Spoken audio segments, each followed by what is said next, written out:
మన ప్రభువైన యేసుక్రీస్తు వారి పేరట మీ అందరికీ వందనాలండి.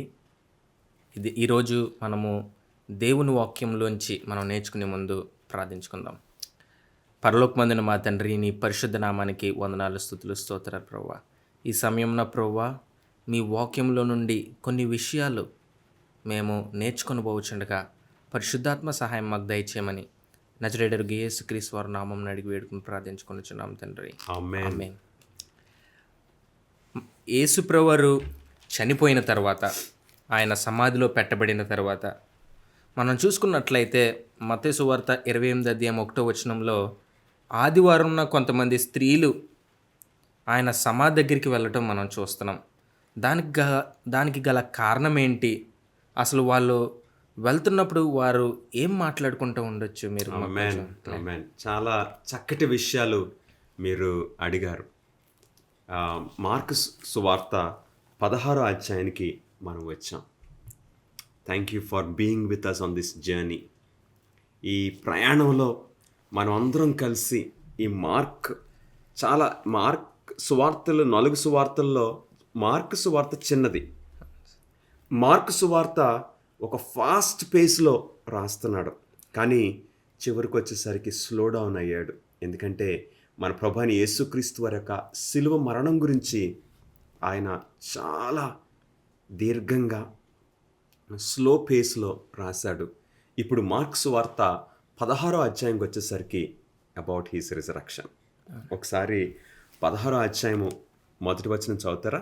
విశ్రాంతి దినము గడిచిపోగానే మగ్దలేనే మరియయు, యాకోబు తల్లి అయిన మరియయు, సొలోమేయు వచ్చి ఆయనకు పూయవలెనని సుగంధ ద్రవ్యములు కొనిరి. 1వ వచనంలో విశ్రాంతి దినము పూర్తయిపోయిన తర్వాత ఈ స్త్రీలు సుగంధ ద్రవ్యములు కొనిరి. ఇంగ్లీష్లో బాట్. వారు కొన్నారు.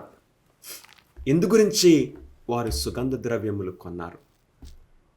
ఎందుకంటే మన ప్రభువైన యేసుక్రీస్తు వారు సిలువపై మరణిస్తారని వారు ఎక్స్పెక్ట్ చేయలేదు. శిష్యులకు మన ప్రభు ఎప్పుడు చెప్తూనే ఉన్నారు, చెప్తున్నా కానీ వారు కూడా ఎక్స్పెక్ట్ చేయలేదు. ప్రభువైన యేసుక్రీస్తు వారు ఇదిగో మనుష్య కుమారుడు అప్పగించబడతాడు, సిలువేయబడతాడు, 3వ రోజున లేస్తారు అని యేసయ్య చెప్పారు.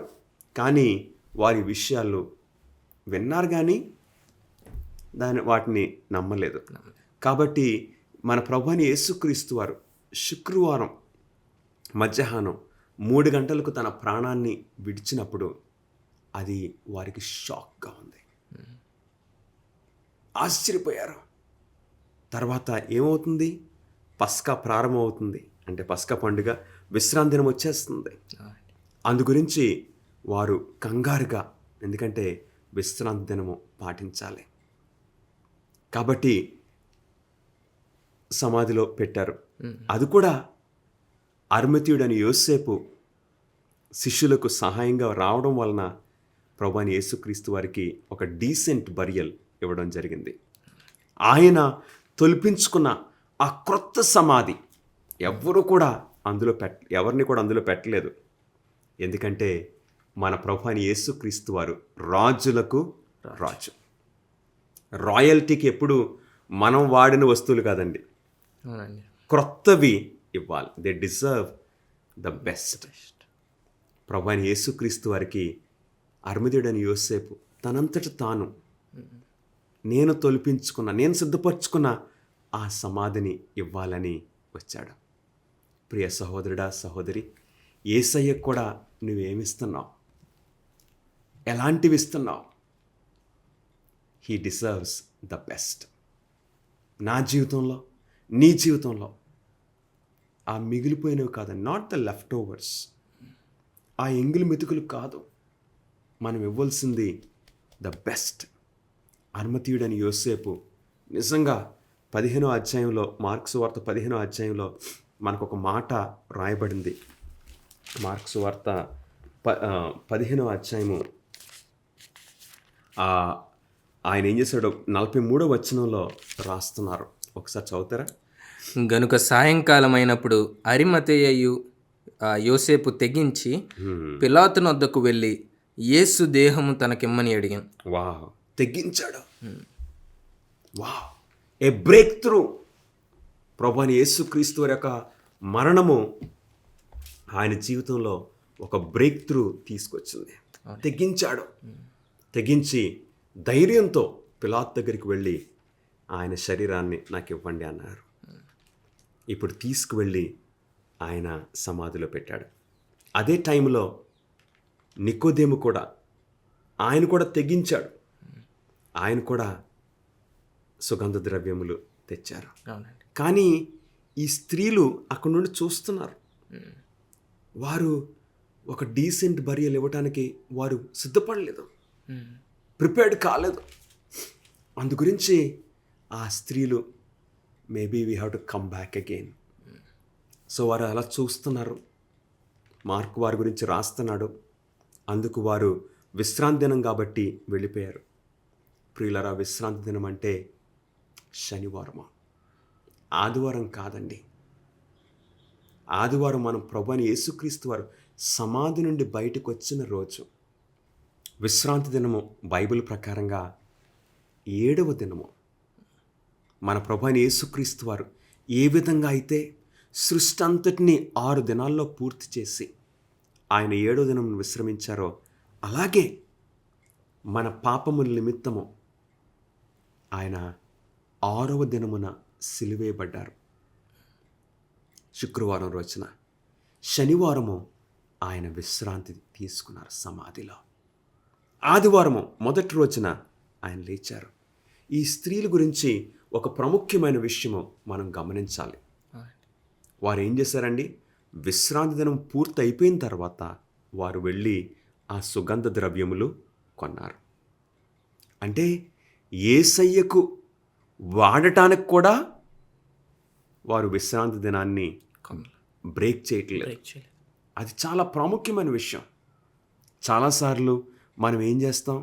ఇదిగో ఒక నాయకునికి ఏదైనా చేయటానికి రూల్స్ బ్రేక్ చేస్తాం. ఎవరికన్నా మనం మంచి పని చేయటానికి రూల్స్ బ్రేక్ చేస్తాం. లేదండి, యేసయ్య కోసం ఈ స్త్రీలు వారు ఆజ్ఞలను మేరడం లేదు. Because that is real worship. Real worship అది. ప్రభువైన యేసుక్రీస్తు వారిని సుగంధ ద్రవ్యములతో పూయడానికి వారు విశ్రాంతి దినాన్ని మేరలేదు, వెయిట్ చేశారు.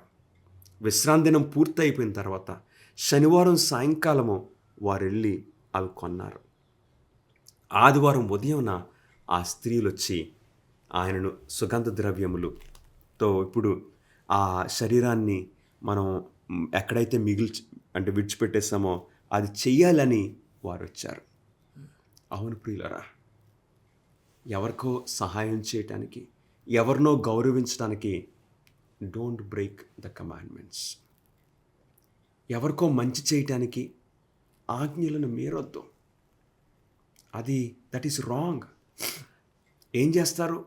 కొంతమంది అంటారు, మేము ధనవంతుల దగ్గర నుండి దొంగిలించి బీదలకు ఇస్తున్నాం.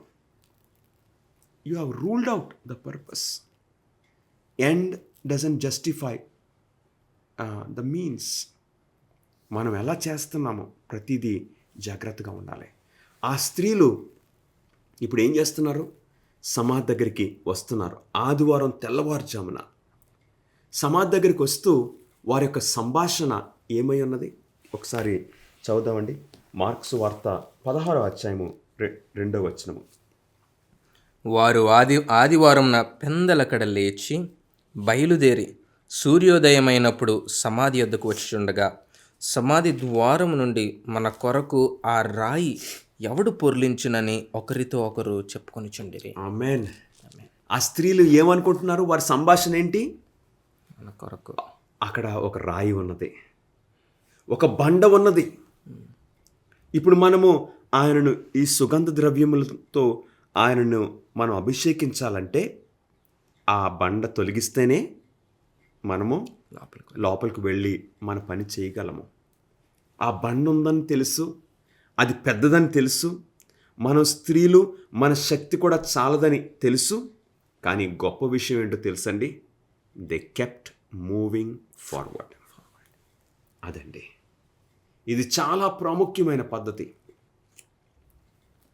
చాలామంది మనం జీవితంలో ఇదిగో అక్కడ ఒక బండ ఉన్నది, అక్కడ ఒక కష్టం ఉన్నది అని ముందే ఆగిపోతారు. అయ్యో మనం వేస్ట్, వెళ్ళటమే వేస్ట్. కానీ ఈ స్త్రీలు అలాగ అనుకోలేదు. అదొక పెద్ద రాయి ఉన్నది, మనం స్త్రీలు, మన శక్తి చాలదు, అయినా సరే దే కెప్ట్ మూవింగ్ ఫార్వర్డ్.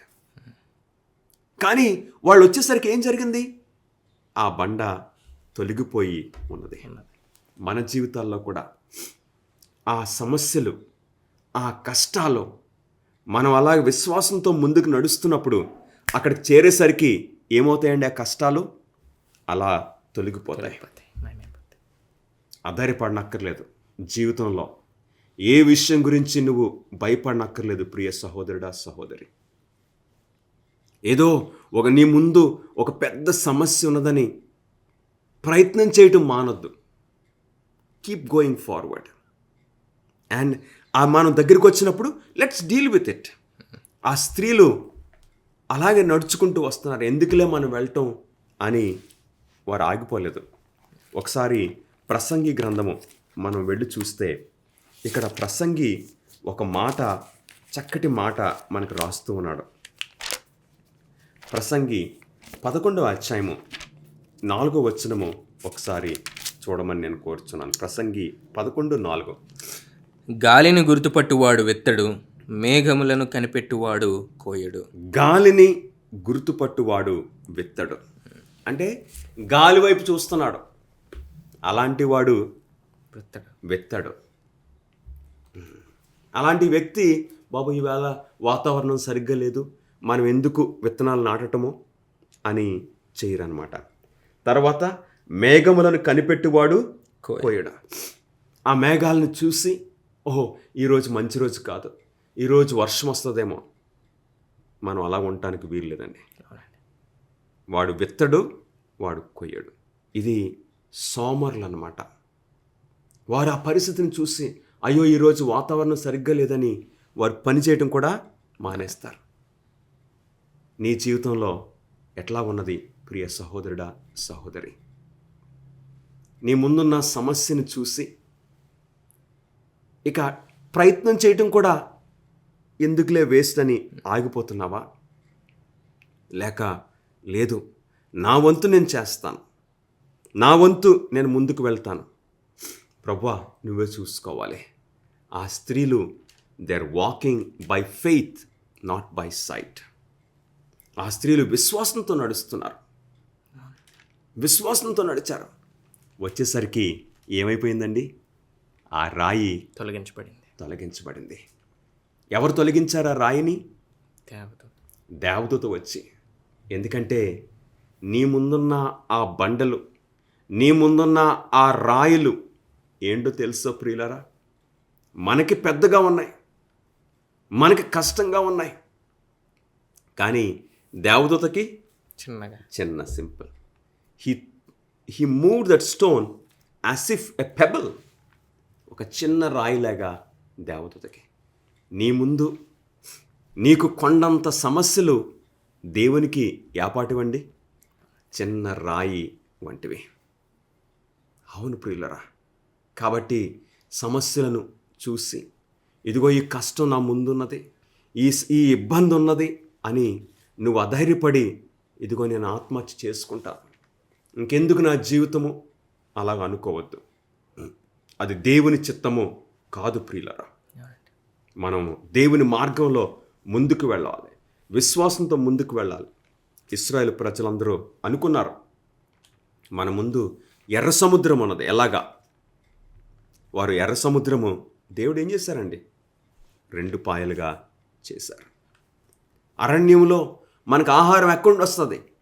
ప్రతిరోజు 40 సంవత్సరాలు దేవుడు మన్నాను వారికి ఇచ్చారు. ఆ వివాహంలో ద్రాక్షరసం అయిపోయింది అని భయపడుతున్నారు, సిగ్గుపడతామని అనుకుంటున్నారు. కానీ ఏం జరిగింది? నీళ్లను ద్రాక్షరసంగా చేసే నాదుడు వారి సమీపంలోనే ఉన్నాడు. నీ యేసయ్య దగ్గరికి రావడానికి నీకు ఎన్నో సాకులు ఉన్నాయా? ఎన్నో బండలు ఉన్నాయా? యేసయ్యతో నీ సంబంధాన్ని బలపరుచుకోవడానికి ఈ రోజున నీవెన్నో బండలను ముందు పెడుతున్నావా? Keep moving forward.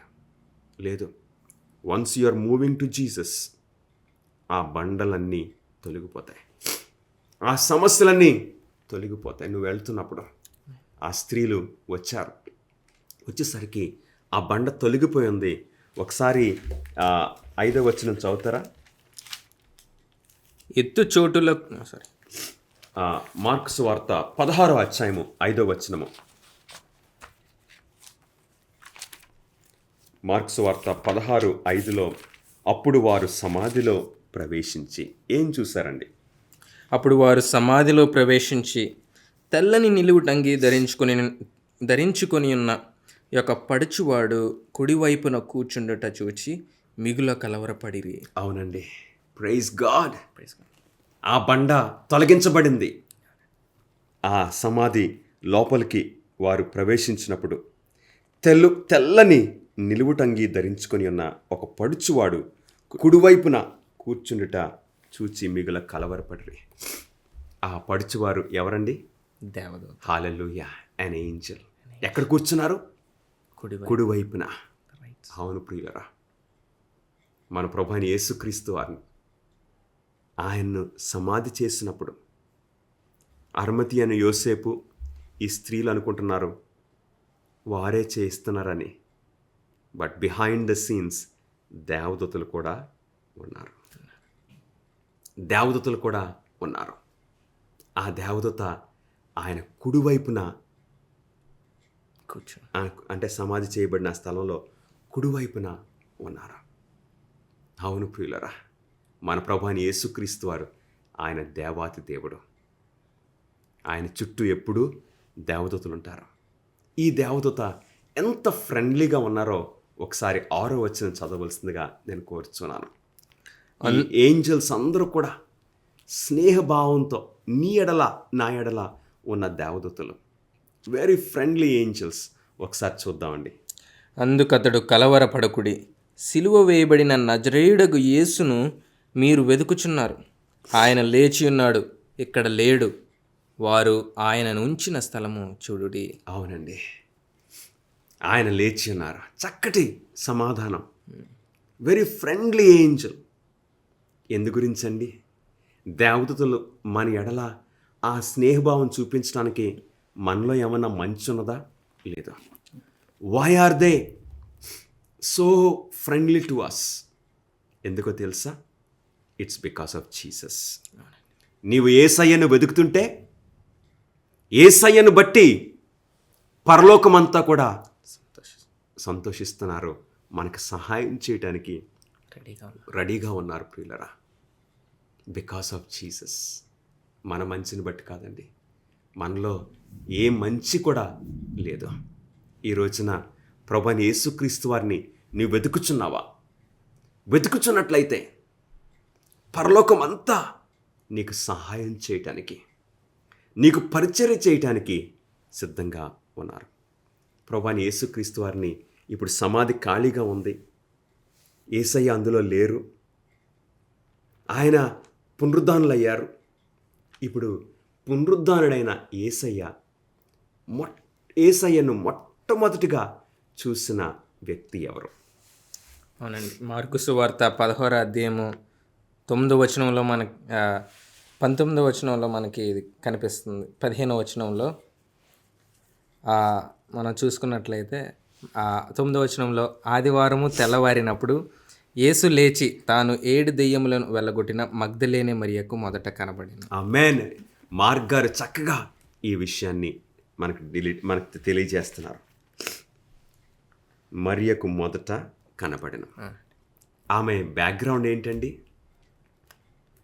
దెయ్యములు పట్టిన ఒక వ్యక్తి, బట్ డెలివర్డ్ ఫ్రమ్ డీమన్స్.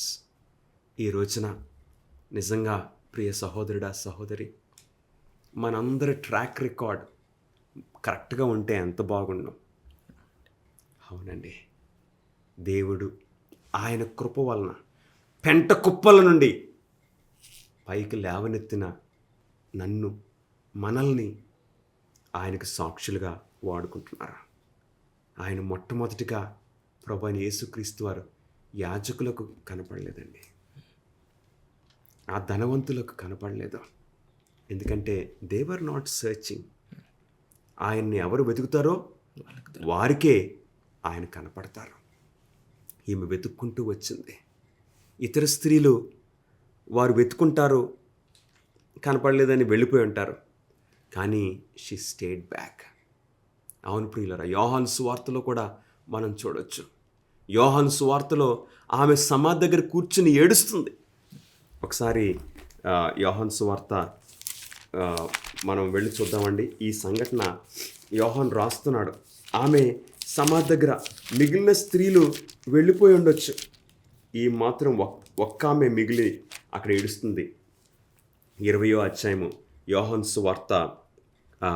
ఇప్పుడు మనము 13వ వచనము చదువుతామండి. వారు, అమ్మా, ఎందుకు ఏడ్చుచున్నావని ఆమెను అడుగగా, ఆమె, నా ప్రభువును ఎవరో ఎత్తుకుని పోయిరి. ఏడుస్తుంది, ఎవరో ఎత్తుకుపోయారు, ఆయనను ఎక్కడుంచిరో నాకు తెలియలేదని చెప్పాను. ఆమె ఈ మాట చెప్పి వెనుక తట్టు తిరిగి యేసు నిలిచి ఉండుట చూచెను గాని ఆయన యేసు అని గుర్తుపెట్టలేదు. ఆ దుఃఖంలో, ఆ బాధలో, ఆ విచారంలో యేసయ్యను గుర్తుపట్టలేకపోయింది. అప్పుడు ఎలా గుర్తుపట్టింది మనం చదువుదామండి. యేసు, అమ్మా, ఎందుకు ఏడ్చుచున్నావు, ఎవరిని వెతుకుచున్నావు అని ఆమెను అడగగా, ఆమె ఆయన తోటమాలి అనుకుని, అయ్యా, నీవు ఆయనను మోసుకుని పోయిన ఎడల ఆయనను ఎక్కడుంచితివో నాతో చెప్పుము, నేను ఆయనను ఎత్తుకొని పోదునని చెప్పాను. యేసు ఆమెను చూచి మరియా అని పిలిచెను. ఆమె ఆయన వైపు తిరిగి ఆయనను హెబ్రీ భాషతో రబ్బుని అని పిలిచెను. ఆమేన్. వెంటనే గుర్తుపట్టేసింది.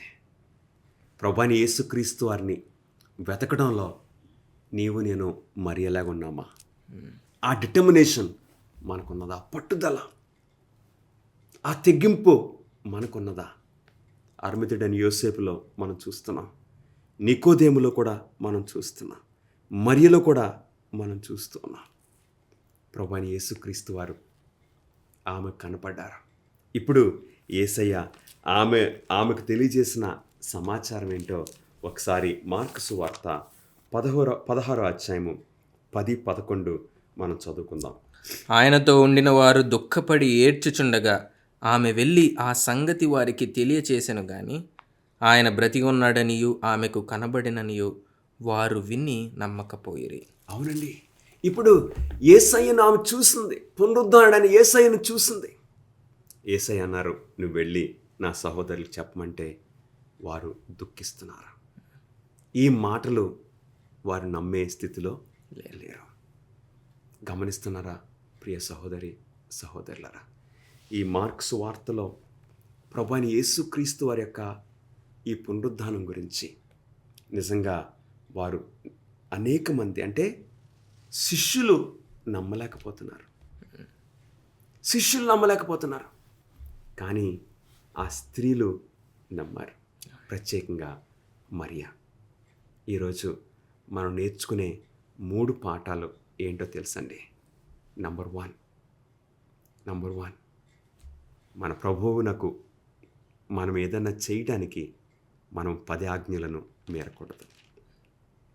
అంటే దేవుని కొరకు ఏదన్నా చేయడానికి ఆజ్ఞలను మనం మీరితే అది దేవునికి ఇష్టం కాదు, దేవునికి మహిమకరమైనది కాదు.